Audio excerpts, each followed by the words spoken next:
come get your money. We're working on the light here. I don't know. I have the shallows on my face, but we'll just live with it. I got out, went fishing. Hopefully, there's a picture at the start of this. I'm working on thumbnails, and it hasn't been going too well. Um, Started out a real frustrating day. I finally got a break with the weather. Saturday, a lot of people fished. It was the first day they got off fishing after a couple of weeks of just really, really stupid weather here in North Carolina. Frozen lakes, cold front. We haven't had one like this in a long time. And so I was excited, but Saturday being Valentine's Day, like I explained, that wasn't going to happen. So Sunday, it rained all day. Again, shot down. But Monday, I started out, it was cold in the morning. It was 34 when I got up. But I was like, I'm going fishing. I don't care if it's cold. And it warmed to a beautiful day. When I got out on the pond, I mixed up a batch of chow, egg white chow, and I rusted it a little bit.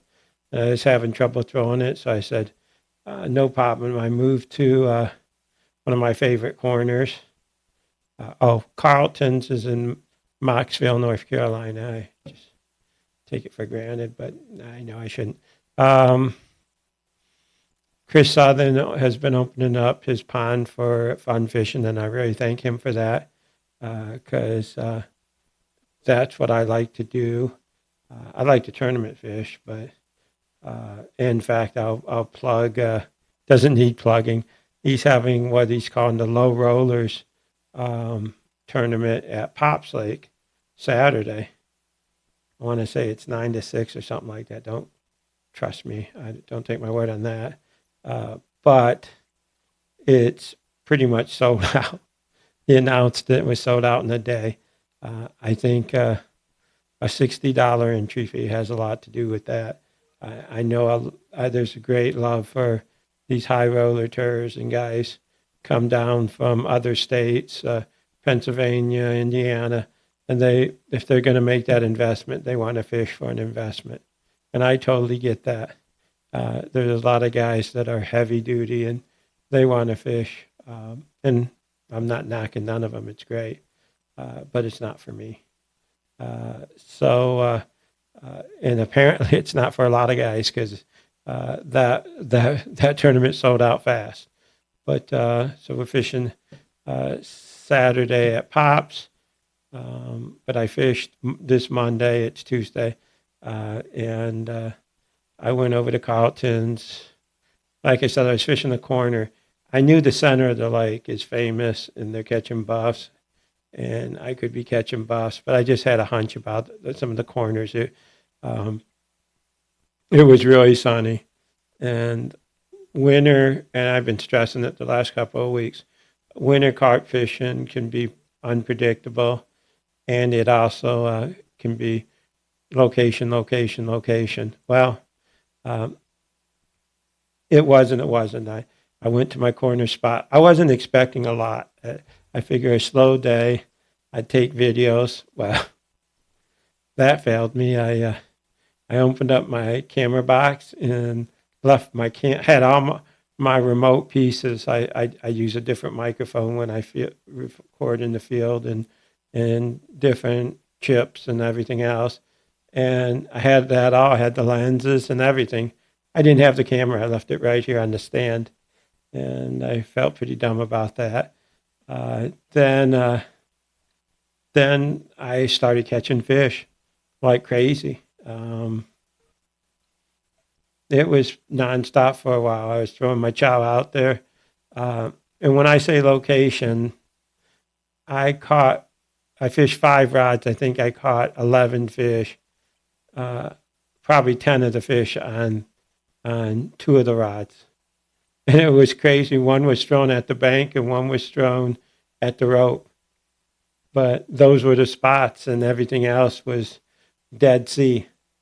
And that's how crazy carp fishing can be in the wintertime. And I said wintertime, it's going to warm up fast. And I like to think of the spring and the fall if it feels like a good day for fishing, temperature rise in the 70s, climbing up 60s and 70s, it's a good day to be carp fishing. Nighttime is unpredictable. You don't know what they're feeding on in the day. And I've had plenty of spots where, nothing was happening in the daytime. And nighttime, it just turns on. So I haven't been fishing the nighttime. I've been fishing the daytime when it feels good, and it usually is good. So that was that. I used egg white chow. Like I said, egg white chow and is no magic. You take 7 1-cup scoops of chow, which is about 2.5 pounds, and you mix a cup of egg white. You buy at the store, buy the cheapest store brand you can find, and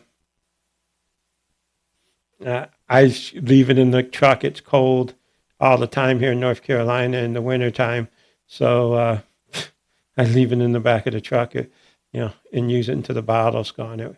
It works fine. I'm not drinking it, so it's holding together the bait. I use Wicked SGX2, and I didn't use anything else. I'll get to that because for pickups, I use some carp nuts. They caught about half the fish. I want to say the middle size, and I'll be lying. I think the big size is like 12 millimeter, 9 millimeter, and 6 millimeter, but I could be way off. The stuff's in the tackle box, and it's downstairs in the garage, so I'm not going down there. I'll just tell you it was the middle one. That seemed to work best for me. And I dipped it in, I had a whole bottle of butternut. And honestly, I just wanted something in there. I didn't care what it was. I had a carp. I've preached this before, is the flavors, and I have my preference. And SGX2 is killing right now. I like that Carolina grape, Purple Rain, Sinful grape. All those are great grapes. But, and I said that wrong. I said Carolina. I think it's called Super Concord, or not Super Concord, Maximum Concord. That's what it is. I like that a lot too. But I had a whole bottle laying around in the truck. I have this cool case, Wicket makes it, and it has all my flavors in it. But I store my good stuff in there, and I had it pushed up in the truck, and I had some old bottles in a bucket, and I just grabbed one and said, "You'll do," and it did. Hooks is no surprise. I'll be honest, I haven't been changing hooks. I put on some nice hooks 2 months ago, and this is unusual for me, but I haven't been fishing money tournaments. I fished Creekside, but I didn't even change my hooks for that, and I didn't miss a fish yesterday. These hooks are probably shouldn't say that. You shouldn't change your hooks. I will change them. In fact, I use those straps that I told you are so great, but I didn't strap up my rods, because what happens is you strap your rods up and they're perfectly easy to carry, and I carry them inside the house, and then I'm going fishing, and I said, those rods are good enough, and I carry them out and go fishing with them. It's a vicious cycle. Thanks, Thomas, for that. No. So I said, all right, I'm not wrapping these up. They're all hanging loose in my side of my garage. I'm gonna change all the hooks, because I want to do well at the pops. But if I'm honest, I don't even know if that's necessary. The hooks last and they catch fish. I'm always watching my hook in case I bend it. And I've made this statement before. The worst thing about fishing with double hooks, Sure, you hook the side of the fish a lot. That's not great. Um, you got to be super careful not to catch them in the finger. And I don't believe you gain that value of carefulness without sticking one way deep in your finger. And then that's a lesson you seldom forget. It's funny, my brother-in-laws that I fish with, two of them, and myself, all have done it. You know, um, it's not a it's something you don't forget. So that's the second thing you remember about second thing. The third and most important thing is when you catch a fish and inevitably that second hook sticks in the net and the fish flops around, and big fish, even a 10-pound fish can do this. If they flop the wrong way, they can bend the hook. And so when you're de-hooking the fish and getting it out of the net, you got to, you got to put your eyes on those hooks. If you don't, then inevitably you will lose a fish to a bent hook. You'll lose a hookup. And most times it didn't happen when you hook the fish and you go, oh, it got off, and you reel it in and you say, look, the hook is bent. Well, you didn't bend it on that fish that you were reeling in. You bent it on the fish before.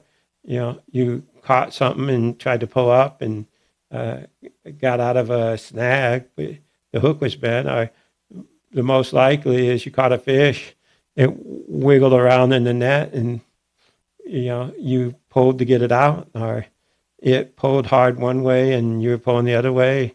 I don't know I don't know the geometrics of the situation. I just know that that's how you bend a hook.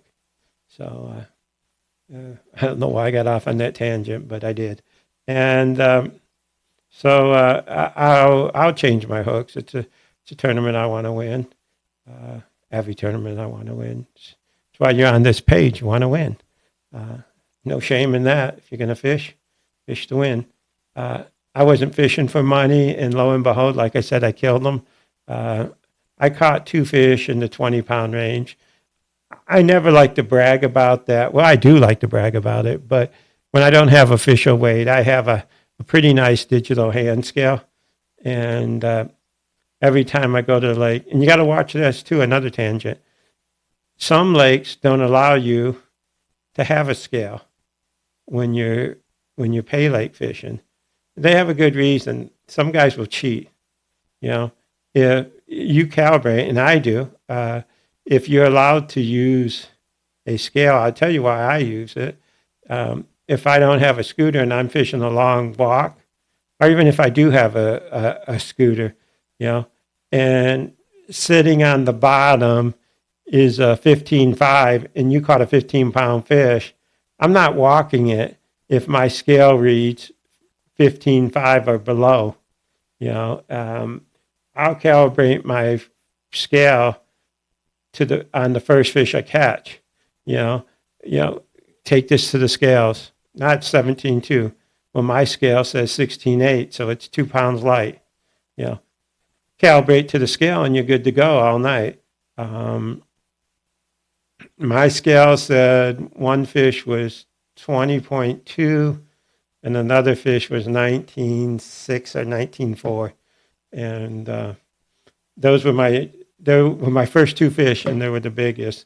I caught a couple other ones, nice one, definitely another 17, other 16, maybe 17 fat. A couple of small fish, all healthy. One fish was old, had no jaw. Feel sorry about that one. But all the rest of the fish were damn healthy. And I know I go on sometimes about I don't like buffalo and yellow carp mixed together. And I have seen them chase each other around and bite the tails and all that. But over the winter, I tell you what, the buffalo that have come out have been immaculate, even the little ones. And these yellow carp were thick. Granted, they were put in long ago, most likely. But so, all of them were thick. They're getting food. I know Chris is Southern is feeding them at Carlton's. Pops, there's no doubt.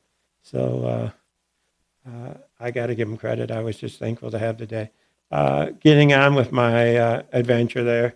I was throwing egg whites. I was getting frustrated, egg white chow, uh, and I overwet the chow like a newbie, and I threw out, and all of a sudden the fishing stopped, and I wheeled in after about an hour and a half, and all my baits were locked up.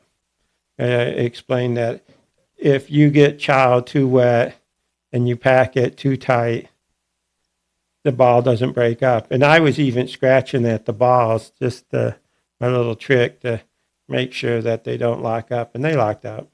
A lot of good that did. It didn't do any good. My bait locked up, and I had wasted an hour and a half. I quickly threw in some quick grits, and actually, I had a bag of ready to make prison chow, and I was throwing in some of that, and I said, I throw in the whole bag, and I threw in some pineapple juice, fermented, and mixed it all up. So I had chow grits, black and white grits, and I threw that out there, and what was the hot spot turned into the Dead Sea. Nothing. Everywhere I threw, Dead Sea. I had a couple of quick takes, could have been buffalo. When you're catching yellow, and I'd caught a lot of yellow, quick slap jerking isn't on your mind, and maybe if I slap jerked on a couple of these takes, but it could have been fish bumping the line, but they sure weren't eating what I had. And I was trying everything. Like I said, I was using carp nuts, I was using pig flipper, and I even used some of Thomas Bailey's new pickups that bleed all over the place, and you end up scrubbing your hands to get that stuff off. But I've had good luck. He's had real good luck with it. And I did use those early, and we're catching fish, all the fish. We're on pig flippers or mud pigs, or like I said, SG X2 was just working beyond my expectations, but it all ended. Man, I was spraying the balls. I was, I'd pack the grits, make a nice ball. They were breaking. I could throw them. I was putting them on right on my spot. And that, in the wintertime, that's kind of you don't go exploring much once you decide, I'm going to throw on this buoy. I'm going to throw on this buoy over there. There's a tree on the bank. I'm going to throw at that. I'll throw one halfway. But you don't, I'll throw the next one over in this buoy. I'll throw the next one in the middle. No, you don't do that. It's been my experience. You pick your spots and you go, you hit them.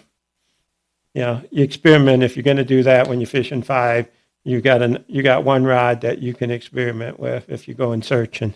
But I usually, I go down with the ship, and usually you don't. Usually if you keep piling on the spot, you can bring them to you.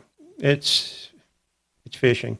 It's a 50-50, but that's kind of my strategy. And I just couldn't make it happen. I'd love to say, got them on grits, but it didn't happen. I think right now, if you're fishing the Piedmont, Big Daddy's 2, Pops, and Carlton's. I don't know about Riverside, but last year when I fished at this time, chow, chow, chow, chow, chow, and more chow. And I think that'll head into the spring. I hope they get on oats or rice or grits early. And I'll probably keep throwing some, but right now, all bets are on chow. So if you're fishing, I would say for at least a month, stick with the chow. I didn't mention Creekside chow. Guys are throwing bread just to throw something different, and I talk to guys, and everybody's anxious to throw something different. But I've talked to quite a few people, and they throw chow. there's lots of articles how to make chow. Last winter I used syrup chow, and I was successful with it. Um, Egg white chow, I do that because I can make it at the pond real quick, and I never know when I'm going. And there's some bread recipes out there, and guys mix bread with chow and panko with chow. All of those are good. Whatever, as long as you got chow, you know, and more chow and less grits. I can tell you that after this weekend. Um, Again, thank you for your watching. I'm gonna put up a thumbnail. Sorry I didn't get the video. I disappointed myself. I also wanted drone footage, and that didn't work out either. So you get what you get, and I hope you guys can get out fishing. And to the guys in Indiana, enjoy that show. I really had a great time last year. I was really honored to be invited. I worked with Ron Matthews and the crew at the Wicked display over carp slayers. George and his partners and his wife, super people. Dustin. Uh, but I don't have a bad thing to say about anybody that went to that show.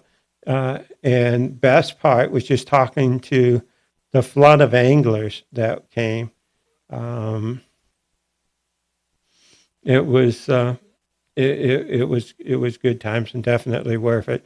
If you're on the fence, I left on Friday, and I got there, got a room, showed up, and I was out of there by 1 o'clock and on the road and back to North Carolina by midnight. So something to consider, guys. It's definitely on your bucket list if you're a Pay Lake fisherman. All right, well, that's enough for me. Tight line. My video. Please like and subscribe, and thank you. Appreciate it.